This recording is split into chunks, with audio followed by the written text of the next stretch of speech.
Assalamualaikum warahmatullahi wabarakatuh.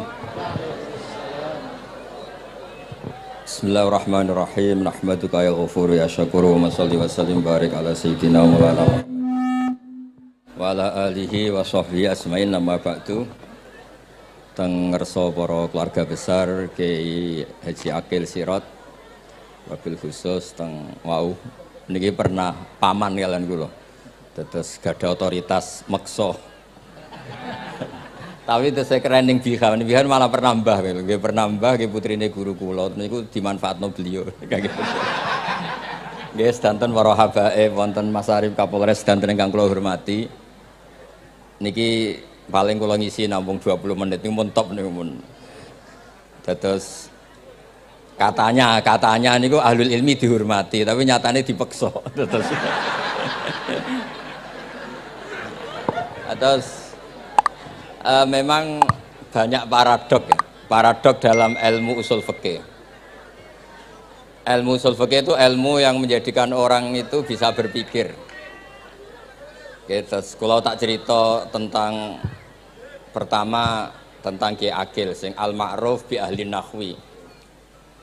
Nahwu riyen di era dulu itu dadekno tiyang dadi wali. Sampai disebut hatta nahat qulubuhum li nahwihi famin azimi sya'nihi lam tahwihi. Tetes orang-orang baik niku ketika usul teng pangeran nyebut Allah la ilaha illallah mboten saged. Sagete namung nyebut dhamir sa'an niku hu. Akhire kathah toreko sing ha hu niku gara-gara ahli nahwu niku. Nah, disebut fa'uribat makna dhamiris sya'ni. Jadi ngelafatkan la ilaha illallah ndak bisa tapi hu bisa. Mergi ke Jawa ini tukang ngakali, terus hukum ini diakali. Sakjane teke hadis ini mangkana akhiru kalamihi la ilaha illallah dakhalal jannah. Tapi ada kekhawatiran pas la ilaha mati. Lan la ilaha mati rak radi kaya ateis. Ora ana pangeran maujud mati. Sampeyan kan gak iso janjian mbek Israil. Kan mboten saged weanan, mboten saged kong kali kong. Nah, daripada la ilaha niku resiko karena takut mati pas la ilaha dereng illallah terus Kiai Jawa mulai nalkin ngangge Allah. Tapi Allah sarasan itu tidak mewakili la ilaha illallah. Akhirnya diambil dhamir sa'an fa'lam annahu la ilaha illallah. Niku asal usulnya. Cuma kebetulan thariqah kita tidak jalur itu, tidak jalur yang lewat dhamir napa sa'an. Tapi sementing tadi dawuhe Kiai Mustafa, sementing kita tahu secara ilmu. Terus nomor kali cerita uzlah wow. Kalau memang benar-benar uzlah. Terus kalau nu diundang acara-acara publik kemarin di Habib Jindan gitu, hanya di halaqah ilmiah. Kemarin terakhir beliau ngerayu ini jari marrotan wahidah. Ini saya pegang. Dan itu dicatat di Loh Mahfud. Dan ciri utama kiai itu tidak membatalkan perjanjian. Jenengan dawuh marrotan wahidah Mas niku. Ben gelem. Terus ngeten kula cerita sithik tentang ilmu sing sering kula utarakan. Di antara kitab yang dipakai guru-guru kita sing dilanggengi Mbah Mun Maus niku kitab Ihya. Kula dari sekian cerita Ihya yang paling kula kenang niku bahwa ternyata Allah itu andaikan boleh dibahasakan niku cara berpikir tuh dalam bahasa tafsir disebut tanazul niku wong ben kaya orang kebanyakan. Saya ulang lagi supaya orang tuh kayak orang apa? Kebanyakan. Ada dua ahli neraka yang dipanggil, yang satu ditakoki, "Cung ning neraka piye rasane?" "Syarru makan, mboten enak Gusti." Terus pangeran diken balik, "Ya wis kono cung mlayu balik nang neraka." Niku tiange lari kencang, sekencang-kencangnya. Semangatnya seneng ambek kon balik ning neraka. Ditakoki mbek pangeran, "Lho cung kon mara neraka kok seneng?" "Kula nu pun kapok Gusti, kula nu nyesal ketika di dunia nak jenengan utus niku lelat-lelet. Niki kula tobat dengan bukti dikan jenengan teng neraka kula mlayu." Lho nu pangeran akhirnya haru, wong kok semangate mlebu neraka kaya ngono. Mergo diperintah pangeran. Ya dados niki ijazah jenengan akan mlebu neraka jenengan sing semangat nggih. Karena zaman ning donya sering diperintah Allah mboten napa? Semangat. Nah niku kemungkinannya dibarno, kemungkinannya dipanggil. Lah yang itu terus dipanggil oleh Allah. Ya wis kaya wong apik, tak kongkon nurut tenan, semangat tenan, terus diken mlebu swarga. Nah niku ijazah pertama nggih. Dinaken mlebu neraka sing napa? Semangat. Sing kedua niku dipanggil ku plengakan lelat-lelet. Kados kula diutus Gus Mus niki nelpon. Nelpon kula mboten purun akhire ning Bika jare matur Gus Subak. Turuti aku diamuk Bika jare Bapak. Dados niki melibatkan sekian pihak untuk memaksa saya datang ke mriki. Aduh, repot wong sawang kempek niku. Repot nyen repot. Mugi-mugi di sepuro ngoten. Yang kedua niku diken mlebu neraka malih ku lelat-lelet, ndelok pangeran mboten semangat. Ditakoki mbek pangeran. Kenapa kamu tidak semangat? Saya itu tidak pernah ngira jenengan yang baik sudah masukkan saya ke surga, kemudian jenengan nyuruh lagi saya ke neraka. Saya tidak pernah mengira engkau itu seperti itu. Terus Allah nggih, ana indadzoni abdibi. Ya wis ra apa-apa, swarga ya swarga. Ini dua ijazah untuk sampean supaya bisa masuk napa? Swarga. Terus kita tidak pernah tahu napa Gustofa ngundang kula nyenengno wong akeh ganjaran, napa meksa wong alim dosa, bener ngerti kula carane. Karena dalam ilmu usul fikih, kembali ke usul fikih, kula nu gak ada khazanah kathah tentang debate pangeran kalian nabi ini. Kathah, mboten satu dua contoh di beberapa kitab tafsir. Suatu saat kula sering cerita niki, suatu saat Khalilur Rahman Ibrahim itu kedatangan Israel. Kamu mau apa? Mau matikan jenengan? Kata Nabi Ibrahim, harro'aital khalil yumitu khalilah. Mosok aku kekasih pangeran dipateni, mosok orang yang dicintai membunuh yang dicintai. Orang yang mencintai seseorang kemudian membunuh yang dicintai. Tidak ada itu. Akhirnya Israel matur teng pangeran. Cara politiknya ngeten, wau sing cara lagi seneng ngendikan politik. Wani kiai lengser jare beliau. Ono. Nak kula niku ahli tauhid wis pancen kodok kodare ngoten mawon, dadi mboten berpikir ruwet-ruwet. Terus Israel kan mboten biasa logika, kayak kan malaikat itu SOP kan, mboten biasa logika. Akhirnya matur tu pangeran, kata Ibrahim, masa kekasih bunuh yang dikasih, masa yang mencintai bunuh yang dicintai. Tapi Ibrahim baru sadar ngadepi pangeran gitu, lebih pinter. Terus kan ketika Allah fakul lahu, katakan ke Ibrahim, harlo aital khalil yakrohu ayal ko khalilah. Mosok jari seneng aku kok ketemu aku rawani. Jari seneng kok rawani ketemu. Lah niki sampean nak kepengin mati, monggo ngake ilmu sing niki. Wong jari seneng pangeran kok rawani ketemu pangeran. Jeneng, nak seneng seneng ketemu. Ibrahim seneng sakit. Yo mati saiki ra apa mati saiki. Terus kedua, niki cerita karena ini pondok ilmu. Orang harus biasa pakai logika usul fikih. Politik juga gitu. Nak kiai politik rawan kena syubhat. Tapi nak wong soleh ra oleh politik, kue ridho dipimpin wong fasik-fasik kabeh. Ya, mboten ngerti, mboten bener di pokoknya ngoten. Yes, itu memang logika usul napa? Fikih. Logika usul napa? Fikih. Ketika Nabi Adam badhe didamel niku materinya saking bumi. Pertama sing diutus Jibril. Jibril ambekan qabdatan minal ardi, segenggam bumi. Saya mau bikin Adam, materinya dari bumi. Setelah datang ke bumi mau ngambil ista'adzat billah. Maksudnya ista'adzat billah, a'udzu billahi minka, saya berlindung Allah dari kamu. Antasinani. Kalau ngarepe Gustofa dari ahli nahwu dados kula niki tak goleki tenan pancen syanahu mun mutaaddi bi nafsi. Mungkin nek dibuli ku antusinani kok panjang nanti cerita. Saya ndak ingin bagian dari saya diambil, kok aku bolong. Iku cara bumi itu sudah masalah. Terus akhirnya Jibril kembali, ya Allah, dia berlindung kepada engkau maka saya lindungi. Allah membenarkan Jibril, Mikail juga sama. Tapi ketika Israel, ini Israel itu masalah memang. Ketika disuruh ngambil bumi, buminya ista'adat billah, tetap diambil. A'udzu billahi minka antasinani. Saya berlindung Allah supaya kamu tidak melukai saya, menciderai saya dengan mengambil bagian dari saya. Kata Israel, wa a'udzu billah alla unaffidhu amroh. Saya juga a'udzu billah diperintah Allah kok tidak kasil. Kudu kasil. Lah saya tidak tahu yang benar istilahnya Jibril apa istilahnya Israil. Terus memang sudut pandang. Makanya dulu ketika banyak pondok putri itu kiai-kiai kuno dulu itu menentang. Alasannya nggih, nak bojone jelas khawatir kiai ini kecobaan itu jelas. Tapi banyak kiai itu nggih khawatir tenan. Kecoba fitnatin nisa. Tapi ketika logikanya dibalik, apa kamu ridho para perempuan-perempuan muslimat itu tidak dapat pendidikan apa? Agama. Hanya karena orang soleh tidak punya nyali, tidak punya peduli mengajar. Tapi kita saged diwalik. Ustaz-ustaz sing imane pas-pasan niku kowe ridho nak kecoba. Sampean milih mana? Ridho kecoba apa ridho bodoh? Nah, logika-logika usul fikih ini yang kemudian dipakai Wali Songo. Dipakai Wali Songo kemudian membiarkan sekian tradisi yang insya Allah itu salah sebetulnya.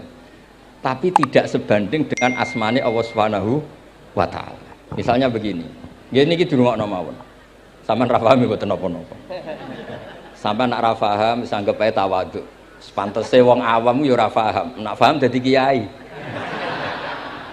Terus biasa mawon sampeyan nak ora paham aja tersiksa. Umpamane jenengan mboten kiai kok kon paham. Nah sampean pinter kados kula mestine ora ngrungokno, semangate hasud. Terus rivalitas perkara. Nah cara Mbah Mun nak cerita ngoten, dhisik kowe zaman bodho iku angger kiai mbok cucuk. Bareng padha kiai niku koyok saingan. Niku pun sunatullah ndak bisa dihindari, niku pun sunatullah. Terus kembali lagi ya. Logika-logika usul fikih niku dipakai oleh Wali Songo. Ngeten ada cerita ini rungok nonton. Itu sudah saya cek di beberapa riwayat termasuk di Musnad Imam Ahmad. Ada orang ini bukti teorinya Wali Songo itu benar. Wonten tiyang gadah kesalahan. Niku dokumen kesalahan niku maddul basar sepanjang mata melihat. Wes ngoten jumlahnya 99 bok. Kayak apa banyaknya? Per bok maddul basar sepanjang mata nopo melihat. Ketika dia ditanya Allah itu kalau tanya demokratis. Adzolamat kakatabati. Jangan-jangan malaikat saya sentimen. Kalau kamu jelek ditulis, kalau baik enggak. Enggak Gusti. Afalaka udhurun. Jangan-jangan kamu saat salah itu punya alasan. Enggak Gusti, ya memang salah. Tapi kata Allah, sudah kamu tenang saja. Kamu punya ini. Itu hanya satu box. Ya kira-kira kayak tempat jam tangan itu. Enggak, kamu punya ini, cukup ini. Terus malaikat tanya, ya Allah, apa artinya, apa ngefek itu kalau ditimbang tuh, kejelekan sebanyak itu dengan satu box jam. Orang ini juga bilang, Gusti sudah tidak usah ditimbang, nggak ngefek itu pasti kalah. Tapi setelah ditimbang menang yang satu box kecil tadi. Karena di situ ada la ilaha illallah Muhammadur Rasulullah. Jadi malaikat diancam sama Allah, kamu berani tidak mempertimbangkan nama saya? Apapun banyaknya box itu dosa itu tidak saya. Kalau ini la ilaha illallah itu nama saya. Kamu berani tidak mempertimbangkan nama saya? Ya tidak berani Gusti, ya harus dimenangkan. Nah itu semalahnya kok pengajian ini ya ono istilatur rijal wan nisa, tapi baru kayak ngaji di sepuro. Ya aja muni halal tapi ya aja muni terus gak ono faedahe. Di sepuro insyaallah. Karena kalau nuruti harus steril halal itu kayaknya tidak bisa. Terus di situ ditutup fala yaskulu ma asmillahi taala syai'un. Dibanding asmane Allah taala sesuatu itu tidak ada nilainya. Pasti menang Allah taala. Sehingga banyak ulama ngendikan kowe nak bar dosa, bar salah maca iki-iki. Dan kalau Anda dosa misalnya catatannya satu box terus di bawah ada astagfirullah, malaikat ditanya sama Allah, kamu berani tidak mempertimbangkan nama saya disebut di situ? Nah, saya ini ribuan orang yang ngundang, saya berani mengabaikan. Bareng ono wong ngaku mbah, ya mbah tenan wae. Ya terus ngoten, kowe wani gak mempertimbangkan Gustofa sing mantune Mbah Maimun. Ya. Semoga cara pandang malaikat nanti seperti itu. Tapi nanti kalau malaikat cara pandang, mbah kok tukang makso putu. Itu mbah model opo. Nah saya ini sudah ngalah satu kali. Berikutnya logika kedua yang insya Allah terbangun di kalangan malaikat, yaitu mbah ora oleh maksa napa? Putu. Ning dinggon mbah yang baik putune dolanan di Barno. Ini ora. Putu lagi asik-asik dolanan. Rene. Kon nyapu. Nah, itu udah jenis mbah yang baik. Terus kula suwun lah ngaji usul fikih yang serius karena itu menjadikan kita bermartabat. Kula niku sering lepas jenazah tangga-tangga kula nggih penggene ndelok TV, nak bengi nggih ngelamun, ngayal sugih, kadang yo ngapalo tikus sing liwat dhuwure saking ora ana penggawean. Tapi kula nang lepas jenazah ini orang baik. Sampai bojone protes, "HP opo lho Gus angger bengi iku mau ngelamun ngitung tikus liwat, ngitung apa." Terus kula matur, ngitunge aja ngono, ngitunge tarokal ma'asiya. Wong ning omah itu artinya tidak dugem, tidak melakoni maksiat. Itulah yang menjadikan usul fikih itu ilmu yang sangat terhormat. Coba kalau Anda jadi pakar usul fikih kayak saya, mau kaji betul usul fikih. Orang tidur semalaman jangan bahasakan tarokat tahajud, wa tarokal witro, wa taroka qiyamal lail. Tapi bahasakan taroka zina, wa tarokal ghibah, wa taroka kada wa kada minal ma'asi. Keren mboten? Keren. Kalau kamu udah ahli usul fikih maka kiai kok amen turu. Kiai kok guyon suwengi. Lho kiai guyon suwengi itu melawan. Kiai itu ustaz juga manusia. Karepe bengi ku ya kepen nonton. Tapi kan mboten pantes. Akhirnya korbane santri ini dijak guyon gak jelas. Lah apel ning rondo ya ora pantes. Nglawan nafsu iku berat, carane ya dilalek-lalekno guyon iku. Lah muga-muga malaikat kabeh ahli usul fikih nganggep ngono iku perlawanan terhadap keinginan apa maksiat. Malaikat ngaji ora. Makanya itu disebut di kitab usul fikih tentang usul itu izma min mubahin illa wa yatahaqqaqu bihi tarku haramim ma fa'al yalzamu minas sukun tarkul qatli wa minas sukut tarkul ghibah. Tidak ada sesuatu yang mubah kecuali saat Anda lakukan, saat itu juga Anda meninggalkan keharaman. Maka sebetulnya mubah ini punya nilai yang luar biasa, yaitu tarkul haram atau tarkul ma'asi. Jadi sawangane sampean nang omah kukar kukur mlebu metu, kukar kukur meneh mlebu metu, bariku turu angop ngorok. Nah, semoga malaikat ini al-usuli sehingga ngitung itu hadza tarokal ma'asiya kullaha. Hebat ini orang yang tinggal napa? Maksiat. Kae nak malaikat itu jenis rada ekstrim. Alumni kempek suwengi ra tahajud ora witir ku alumni opo? Mulane kula niku ngaji usul fikih terus supaya diperdengarkan ke malaikat. Supaya teorinya pakai usul napa? Fikih. Jadi kalau melihat kita melakukan mubah niku dihitung tarkul napa? Ma'as. Nah, ini pentingnya ngaji. Kula nate ditanya sama seorang dosen. Gus, masa iya Quran yang katanya mutu semutu-mutunya kemudian ada ayat kulu washrobu. Mosok urusan mangan, gak usah disuruh orang juga makan. Terus kualitasnya kulu washrobu itu di mana? Terus kalau jawab, terus sorokan yang penting apa? Rapat utawa seminar.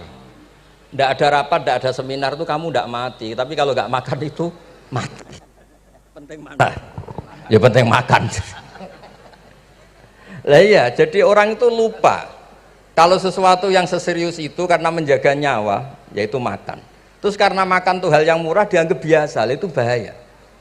Sehingga sebetulnya yang kita bisa jadi wali lewat hal-hal keseharian tidak bisa jadi wali karena tadi.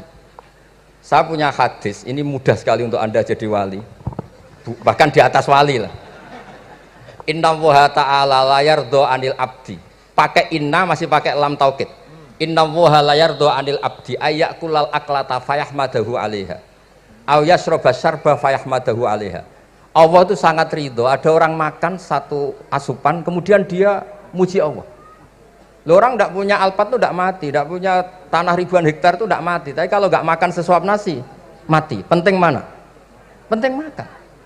Tapi gara-gara kamu tamak untuk syukur nunggu punya alpat, untuk syukur nunggu punya tanah banyak, Anda ini bodoh. Mau syukur saja syaratnya kok banyak. Jadi sebetulnya kalau kita mau jadi wali itu cukup setiap makan itu kamu syukur. Fayahmadahu alaiha aw yasroba syarba fayahmadahu alaiha.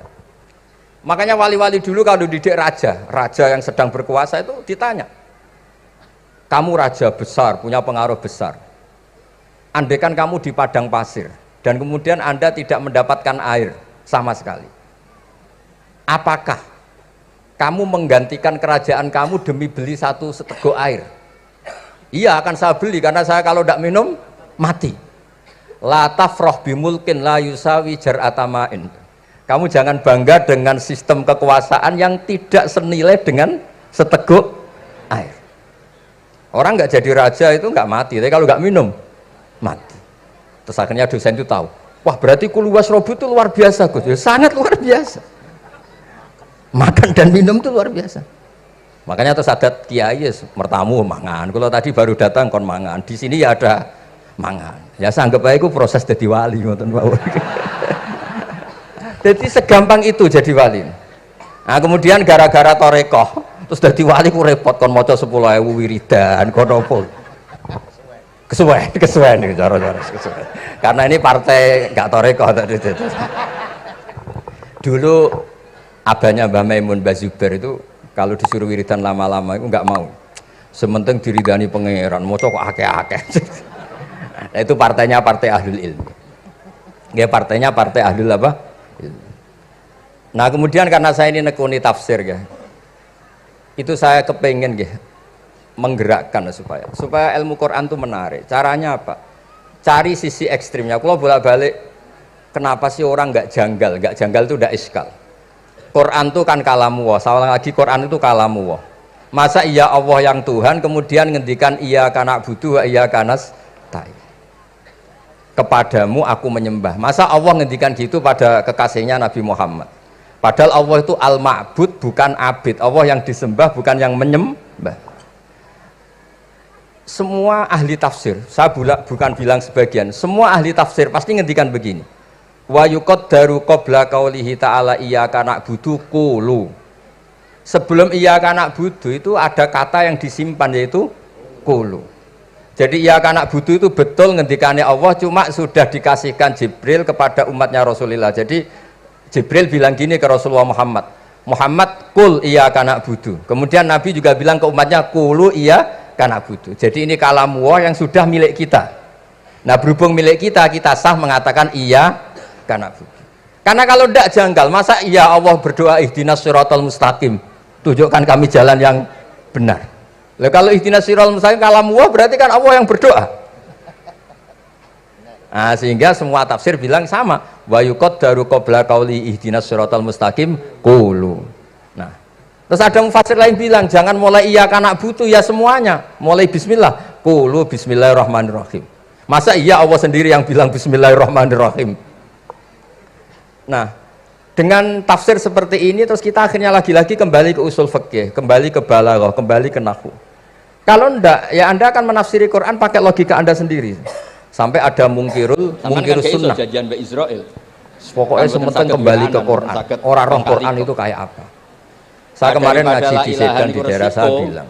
Karena takut Sayyidina mati, Umar itu Islam sebelum minta hidayah. Mulai Khalid bin Walid ya Islam sebelumnya ya tidak minta hidayat. Tapi Allah itu kan janggal. Padahal katanya Quran itu hudal lil muttaqin, petunjuk bagi mereka yang takwa. Padahal tidak ada sabkut takwa untuk Umar. Umar tidak pernah takwa, tapi nyatanya Islam. Bahkan dia masuk ke rumahnya Zaid bin Arqam itu mau bunuh Nabi, mau nyari Nabi, bukan mau Islam. Tapi ketika dengar iparnya membaca Toha ma anzalna alikal Qur'ana litasqa, kemudian dia masuk Islam. Lalu gimana tentang hudal lil muttaqin, petunjuk bagi mereka yang takwa? Banyak ulama yang mengatakan lil muttaqin itu balaghahnya lil iktifa, lil muttaqina wa ghairihim. Jadi Quran itu petunjuk bagi yang takwa dan yang tidak takwa. Dan itu di bahasa Arab sah. Di bahasa Arab sah. Misalnya gini ya, kalau sampean punya ponakan dolan, cong-cong nang mangan. Ya maksudnya ya mangan mbek ngombe, mangan tok seretan mati kan. Itu kan satu paket. Sarobila taqikumul harra wal barda. Pakaian yang melindungi dari panas, di situ nggak disebut wal barda, tapi artinya juga wal barda. Karena kalau tidak diartikan lil iktifa, nanti Quran itu memberi petunjuk bagi yang sudah muttaqin, corong doang nguyai segoro, wis takwa kok. Nah ini kita butuh ahli tafsir yang al-usuli. Karena itu yang menjadikan Quran punya kualitas lagi. Seolah lagi punya kualitas lagi. Kalau ndak, Quran tuh kayak biasa-biasa saja, kayak tadi kulu wasrobu kayak dan seterusnya dan seterusnya. Jadi kalau suwun barokahnya hormat sama orang alim kados Ki Akil, Ki Siras dan tenaga keluarga mriki. Orang menghidupkan logika ilmu lagi. Jadi kalau seneng lah nak dalam Gusmus ahli ilmu boten krono niat fakir boten. Biar sampean ngerti lah kalau ngadepi ahlul ilmi itu pun boten level. Ahlul ilmi itu kalau punya logika itu tidak bisa dibantah. Saya beri contoh sekian contoh yang nyata yang diajarkan Rasulullah SAW. Nabi itu pernah mau dipermalukan orang karena Nabi ngendikan la adwa wala tiarata, tidak ada penyakit menular. Terus ada orang iseng kok onta yang kena kudisen itu dijejerkan yang waras ikut kena kudisen. Terus orang ini tanya, ya Rasulullah ini tadi sehat, tapi kena onta yang kudisen ikut kudisen. Nabi tanya lagi, faman a'dal awal, yang kudisen pertama ketularan siapa? Wah itu dari Allah ya, maksud saya seperti itu. Jadi ada terus orang-orang kafir itu cara berpikir aja alal alihata ilaha wahida inna hadalah syai'un ujab. Muhammad ya tentu mereka masih jangkar. Muhammad problem kita ini banyak. Kalau Tuhannya satu tidak cukup. Ada problem kredit macet, ada problem macam-macam kan, utang piutang macam-macam. Kalau Tuhannya satu tidak cukup. Kita butuh Tuhan banyak karena problem kita banyak. Lalu Nabi mengajarkan mereka apa logika yang dibangun. Kalau kamu jadi buruh, kemudian majikan kamu banyak, semuanya merintahkan kamu bingung enggak? Ya bingung. Tuhan kamu itu majikan kamu, kalau banyak-banyak perintah semua kamu yang bingung. Ya sudah mat Tuhannya satu saja. Itu disebut wadarabawa rasulan darabawa masalah rojulan fihi syuraka umutasakisuna warojulan salamal lirrojul. Nah, sekarang itu kita ini mulai kehilangan fatonahnya Rasulullah SAW. Nabi dulu itu kalau nerangkan ilmu itu logikanya gampang sekali. Logika yang dibangun tuh gampang sekali. Ada orang cerita, ya Rasulullah saya ini ada sekian anak saya, yang paling saya cintai satu. Apa saya boleh melebihkan yang paling saya sayangi dalam pemberian? Nabi jawabannya itu tidak langsung jangan enggak. Apakah kamu berharap bahwa mereka semuanya baik ke kamu? Iya, semuanya saya ingin baik ke saya. Ya kalau gitu jangan. Kan tidak fair kita mengunggulkan yang satu, melebihkan yang satu, sementara kita berharap semuanya baik. Itu tidak fair kata Nabi. Jadi dulu Nabi itu, terus ini yang cerita fikih. Dulu Ahlul Madinah itu mangga, itu masih pentil sudah dijual. Pentil dijual harganya 2 juta. Masa iya pentil harganya 2 juta? Karena dengan asumsi sudah jadi mangga.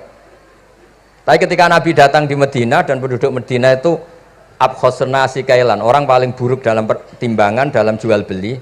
Nabi cara ngendikan itu unik. Aro'aitum lau anna waha yamna'us samra fabima yastakhillu ahadukum mala akhi.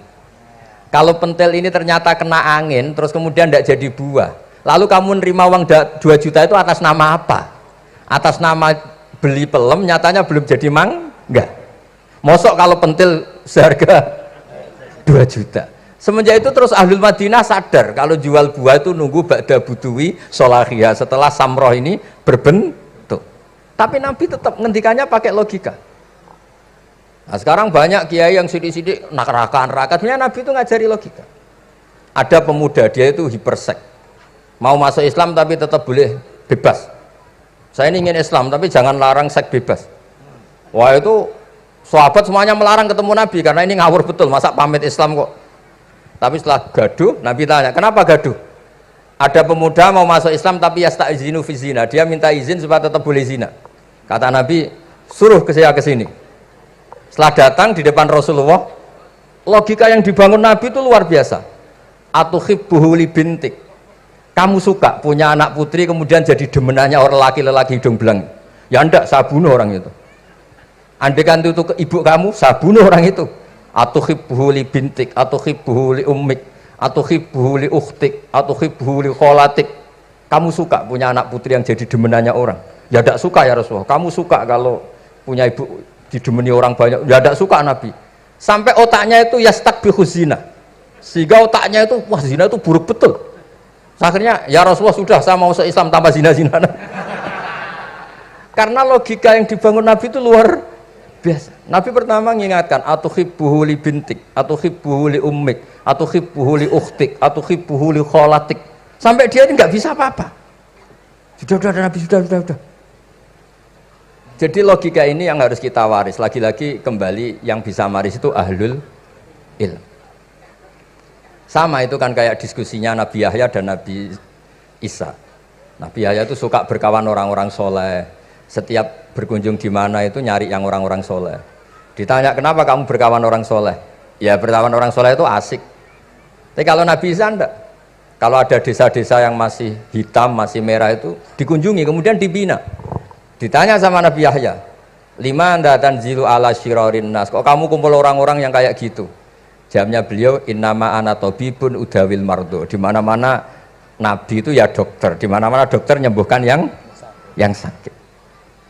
Jadi dulu logika kebalikan itu dibangun sehingga dulu ulama khilaf itu ikhtilaful a'immah apa? Rahmah. Masyhur itu. Saya sering cerita dan itu ada di kitab Khilyatul Auliya. Nabi Yahya itu lebih ceria. Nabi Isa itu agak sering cemburut. Atau kebalikannya, pokoknya yang satu tuh mali aro ka'abisan. Ka'annaka taqnatu mir rahmatillah. Kamu kok sering cemburut, seakan-akan rahmat Allah itu terbatas, wong kok ora iso syukur. Yang satu gojlok, mali aroka dohikan ka'annaka ta'manu mim makrillah. Kowe kok guya-guyu, kok bebas kok neraka wae gitu. Nah, sehingga ya itu tadi sudut pandang. Makanya saya sering cerita dulu kalau Said Abdul Al-Haddad itu tanya, "Cung kowe ngaji sapa?" Ngaji si A. Kiaimu tau nangis? Ndak. Ojo ngaji, kiaimu ati atos, kiai kok ora iso nangis. Tapi kalau Abdul Hasan Asadili kebalikan, cung kowe ngaji sapa? Ngaji si A. Kiaimu tahu guyu nak ngaji mboten nate. Ora usah ngaji wong ora iso syukur. Jadi nah itu yang akhirnya menjadi keseimbangan khaufau wa tama. Ada khauf, ada apa? Roja. Sehingga karena sudut pandang itu nggak bisa dihilangkan, sawalangnya nggak bisa dihilangkan. Ini yang sering diceritakan Ki Said, kakaknya ini. Dulu Muhammad bin Hasan Asy-Syaibani, Imam Syafi'i itu lama sekali beliau jadi ulama top yang suka fikir. Dianggap fikir itu aman, ngeringankan hisab. Enggak jenengan fikir yang dihisab malaikat apanya kan? Kan nggak bisa ngisab jenengan. Apa saja tidak punya. Punyanya problem. Nah, setelah ngaji sama Imam Malik, Imam Syafi'i tanya, yang ilmunya setingkat jenengan siapa? Kata Imam Malik, sebetulnya Abu Hanifah, tapi orangnya sudah meninggal, tapi ada muridnya namanya Muhammad bin Hasan Asy-Syaibani. Kamu ke sana dari Madinah ke Irak, dulu tempatnya di Baghdad. Setelah di Irak, Muhammad bin Hasan Asy-Syaibani itu kalau ngitung uang tuh di meja, emasnya tuh banyak, uangnya banyak, dia hitung di meja, malah kaget. Saya ini gedeng kiai kedunyan, ini ketemu kiai kedunyan. Ya karena Muhammad bin Hasan Asy-Syaibani itu wali, kamu tanya, kamu heran ya ada kiai kaya? Iya. Ya sudah, kekayaan ini kasihkan orang fasik biar dipakai demenan, dipakai mabuk, dipakai ini. Terus, ya jangan, kalau kena orang fasik bahaya, jenengan saja. Semenjak itu Imam Syafi'i mulai rodok seneng duit. Jadi ada ceritanya, kok diangen-angen, nah terus keterusan umatnya kayak gini-gini itu. Jadi ini cerita nopo istihad apa? Cerita nopo istihad. Sama pangkat juga sama. Gue seneng nak wong soleh-soleh tidak ikut ngurus negara ini. Mau dikemanakan negara ini. Tapi ada yang berpikir, gue seneng nak wong soleh terkontaminasi. Ya sudah monggo. Sing serapayu jabat, nggih berpikir zuhud. Sing payu yo berpikir politik. Yang penting semuanya itu berdasar ilmu. Yang penting itu semuanya berdasar apa? Ilmu. Karena ilmu ini basis yang paling diridani Allah Subhanahu wa ta'ala. Masyhur itu di Ihya sering diceritakan Imam Ghazali, ana alim uhibbu kulla alim. Kata Allah, saya ini alim dan sangat mencintai orang alim. Karena orang alim ini yang tahu perspektif. Orang yang ngiranya, saya ulang lagi, yang ngiranya itu enggak ilmiah. Di depan orang alim itu sangat-sangat apa? Ilmiah. Yaitu tadi misalnya ada ayat wa min ayatihi manamukum billaili wan nahar. Masa iya tidur yang ngorok semua turunnya secara jelas kok jadi wamin ayati. Tanyakan ahli medis, sistem tubuh kita kalau nggak tidur itu kayak apa rusaknya. Dan toat pas-pasan ini satu-satunya solusi ya turu. bengi ngempet kepen delok dangdut, delok dugem. Barang turu jebule esuk wis bar, alhamdulillah. Cara melek iman kamu seberapa? Tarikan-tarikan maksiat posisi kamu terjaga bisa kalah kan? Tapi kalau tidur sukses kan tarkul maksinya.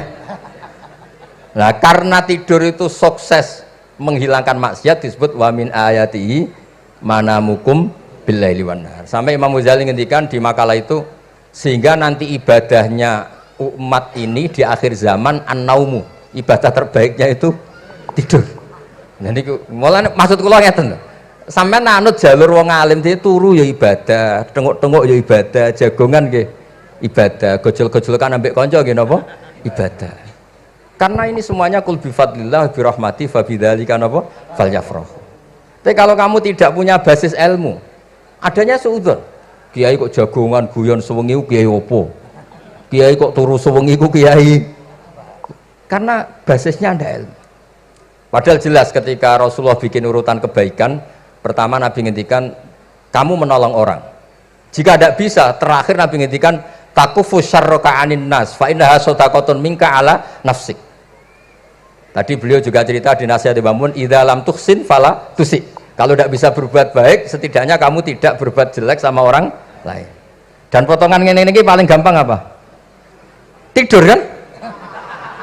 Wis sampeyan nak turu wis ra zina, ra maling, ra ngrasani wong wis ora tusik. Nah, dengan konstruksi usul fikih seperti itu kamu tahu kualitas ayat wa min ayatihi manamukum billaili wan nahar. Ya sama, ternyata makan itu yang menjaga nyawa, ternyata makan itu yang menjadikan syukur. Kalau kamu nggak percaya puasa, sama nak poso gedang goreng mewah, gedang goreng mewah, air satu teguk itu mewah. Makanya kalau lama dulu ada santri kepengen mangan enak, ya saya ingin mangan enak gini-gini, caranya gimana? Itu rumusnya ada sate, ada mie ayam. Idamuhu alju, kalau kamu ingin enak lauknya itu lapar. Ya kita kalau puasa itu semuanya kan enak. Nah itu lagi-lagi basisnya itu ilmu. Nah sekarang banyak orang yang sudah tidak peduli dengan ilmu, kayak ijazah dilakoni kan. Jadi kayak wiridan la ilaha illallah itu sebetulnya harus dibarengi dengan ilmu. Ini yang terakhir supaya nggak lama-lama.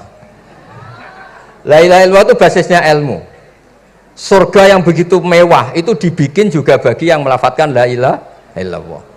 Neraka yang begitu ekstrim, sampai kalau benda dijatuhkan dari atas ke neraka itu sampai bawah nunggu 70 tahun. Bisa kamu bayangkan kalau kamu di dalam naiknya susah itu. Ini dijatuhkan ke neraka itu sampai bawah nunggu berapa? 70 tahun. Loh, neraka sebegitu ekstrim itu dibikin untuk yang menolak la ilaha illallah. Berarti kalimat ini kalimat spesial. Kalimat yang neraka dibikin ya atas nama itu yang menolak, surga dibikin juga atas nama itu yang menerima. Itu satu saktinya la ilaha illallah. Sakti kedua, orang kafir 70 tahun ngelafatkan la ilaha illallah sekali langsung dihukumi mukmin. Yughfar lahum ma qad salaf. Qul lil ladzina kafaru iyantahu yughfar lahum ma qad salaf. Orang yang melafatkan la ilaha illallah Muhammadur Rasulullah itu dosa 70 tahun kafir itu hilang semua. Tapi gara-gara ada ilmu terus diumumkan tahlil dening Kiai Haji Niam mesti sing guri wah sawi mesti guri. Padahal kalau kamu tahu ilmunya tadi, ini kalimat yang luar biasa, kalimat yang bisa melebur dosa. Bahkan dalam mazhab Sadiliyah itu unik. Kalau kamu wiridan la ilaha illallah itu jangan istighfar dulu, istighfarnya belakangan. Alasannya Abdul Hasan As-Sadili itu fa'lam annahu la ilaha illallah wastaghfir li dzambik li hadil kalimah. Orang kafir 70 tahun dia istighfar 100 kali enggak akan dimaafkan Allah, tapi ngelafatkan la ilaha illallah langsung dimaafkan. Jadi orang bisa dimaafkan tuh barokahnya la ilaha illallah.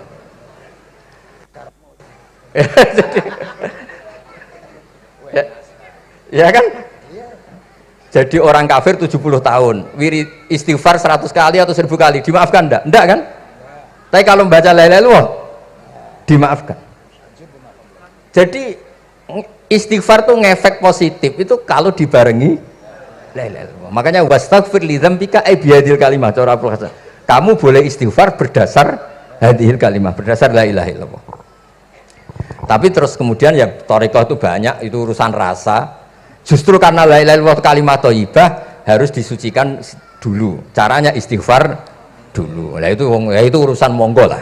Tapi apapun itu basisnya harus napa? Ilmu. Basisnya harus ilmu. Jangan malah sentimen. Wong di kuburan wiridan la ilaha dihukumi kafir. Nah, itu kan aneh. Wong kalimat ini yang kafir saja menjadi muslim, sekarang yang muslim menjadi kafir. Tuh paham kok seaneh itu gitu kan. Ya karena basisnya ada ilmu tadi. Coba kalau basisnya ilmu. Itu kan aneh betul. Hadil kalimah kalimatun soro bihal kafiru musliman. Fakaifa sorol muslimu bidzalika kafiron. Ini kalimat yang kafir saja menjadi muslim. Masa dengan kalimat yang sama yang muslim menjadi aneh enggak? Aneh. Jadi kalau suwon pokoknya basis ilmu harus sekuat-kuat. Caranya gini nagih kiai kon sregep mulang ojo politik terus ngoten. Tapi politik ya bagian dari ilmu, wis ra iso diterangno. Nggih ngoten mawon. Assalamualaikum warahmatullahi wabarakatuh. Sik Gus, aja lunga dhisik. Iki wong semuanya sudah tahu sampean alim, menerangkannya enak, fikhan wa usulian wa tafsiran. Cuma mereka yang tanya itu biyen belajar piye kok iso alim kaya ngono, ya kan? Nah, terangkan Gus, terangkan. Mati.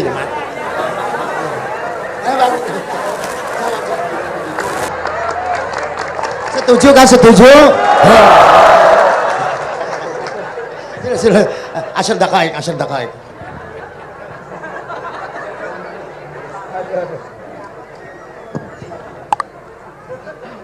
Andaikan pertanyaan itu ke Mbah Mun, mungkin jawabnya gurune sopo.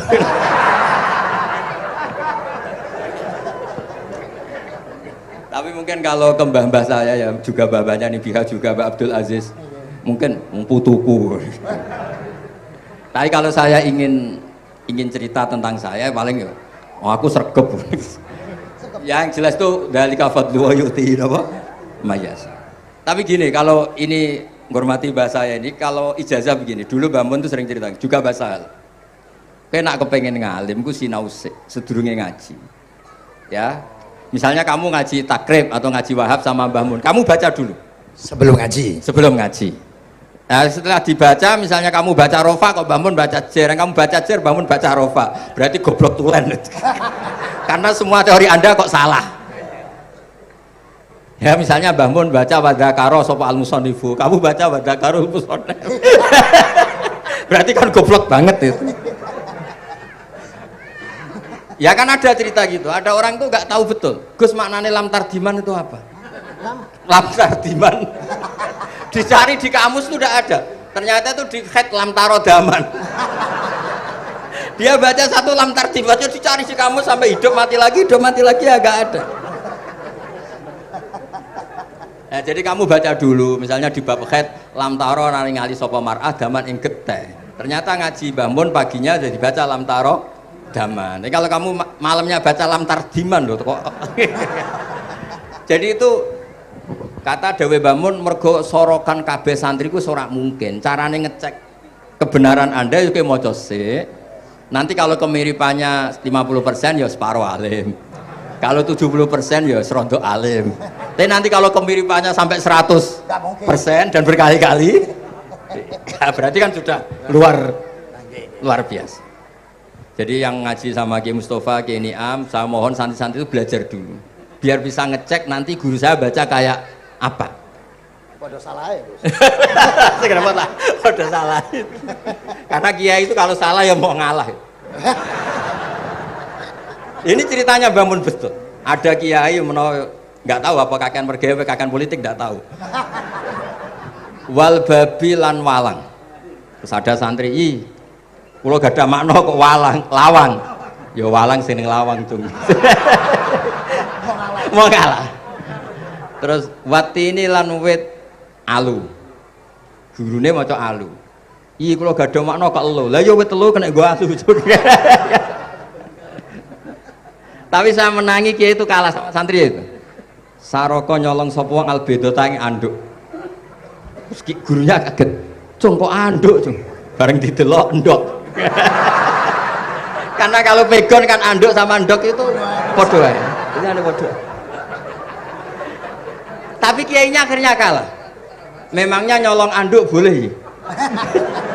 Yo ora dong, yo haram. Ya padha ae kalau gitu nyolong. Nyolong endok ya haram, nyolong anduk haram. Lo cerita itu masyhur itu.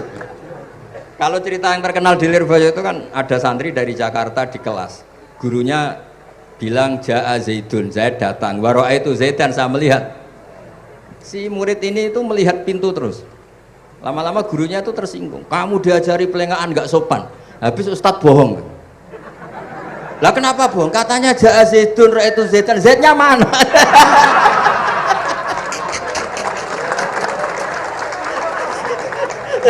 Dia nggak ngerti. Zaid datang, saya melihat. Mana orangnya kok dibahas-bahas terus itu. Ya, jadi yang serius tadi, kalau sampean ingin nguji kualitas Anda, makanya saya dulu itu pede baca kitab di depan Mbah Mun karena ya ngecek. Dan dulu itu Gus Zofur, Gus Kamil sebelum ngaji ya itu mesti sinau sama saya. Nanti ketika Mbah Mun baca tadi, kalau kemiripannya kita 90% ya bagus, syukur-syukur sampai 100, dan itu terulang sampai Wahab Hatam, Jamul Jami' Hatam, sehingga kita tahu. Jadi kalau diskusi kita kok salah ya tahu, kalau benar ya tahu, kalau tahqiq ya tahu.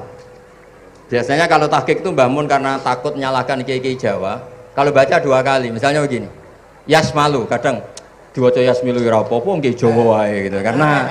Karena kalau kita memaksakan sampai benar seperti di kamus, kayaknya kalau kiai Jawa itu berat sekali. Dumeli bojo bolak-balik mesti ora goblok wis apik lah. Karena kalau baca tahqiq itu kan butuh kamus. Yang benar itu Yasmalu misalnya. Tapi kan populer juga orang baca Yasmilu. Saya itu menangi loh, kiai Jawa dulu baca Simai itu menangi, Masdar Simai. Lama-lama setelah banyak alumni Al-Azhar terus berdasar kamus baca Samai semua sekarang. Saya menangi kiai itu baca Dilalah. Lama-lama karena sekarang udah banyak punya kamus, baca Dalalah. Fa'alah.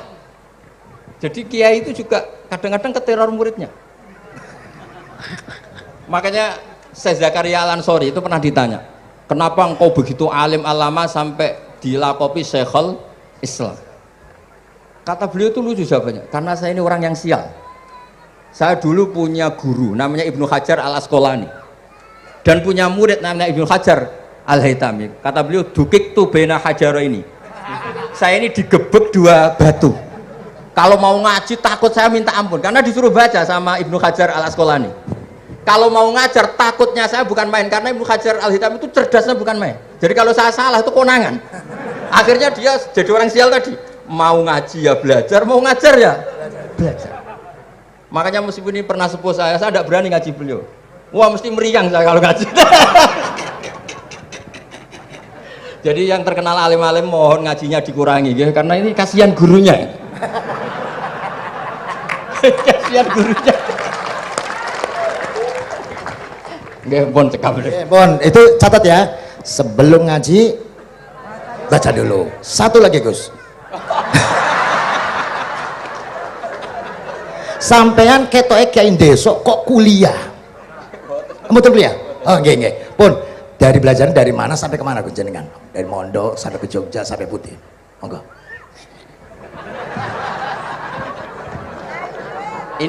Ini karena sesuai kontrak, nggak boleh nyulayani janji sekali aja terakhir. Sekali tak tekno Gus. Jadi sebetulnya kalau di ilmu, saya kan sering ketemu ahli geologi, ahli sosiologi. Sebetulnya di ilmu kita, saya kan lama di Jogja dan itu yang saya pakai juga ilmu zaman di pesantren. Misalnya sosiologi itu kan ada mukadimahnya Ibnu Khaldun. Itu kan teorinya luar biasa. Misalnya begini, kenapa Rasulullah itu harus dari suku Quraisy, suku yang sangat terhormat di Mekah? Itu secara teori sosiologi loh, bukan teori nubuah. Kata Ibnu Khaldun, Nabi itu mesti final dari kaum itu aneh. Saya ulang lagi, Nabi itu final dari kaum pasti aneh. Nah masa aneh-aneh ini ditoleransi oleh umatnya karena beliau dari suku yang terhormat. Coba kalau dia dari suku, beliau dari suku yang hina, pasti pas aneh-aneh langsung diadili. Ya kalau di NU lah, ndak Gus Dur kok bikin aneh-aneh di NU kan langsung tuntas. Tapi berhubung Gus Dur cucu Mbah Hasyim, orang itu mentoleransi, bahkan mengira jangan-jangan teori beliau lebih baik ketimbang kita. Nah makanya terus kata Ibnu Khaldun, ma ba'atsawu nabiyan illa fi mana'atin min qaumin, tidak ada nabi diutus kecuali dari kaum terbaik, supaya masa-masa transisi ini nggak ada perlawanan. Nah itu namanya sosiologi.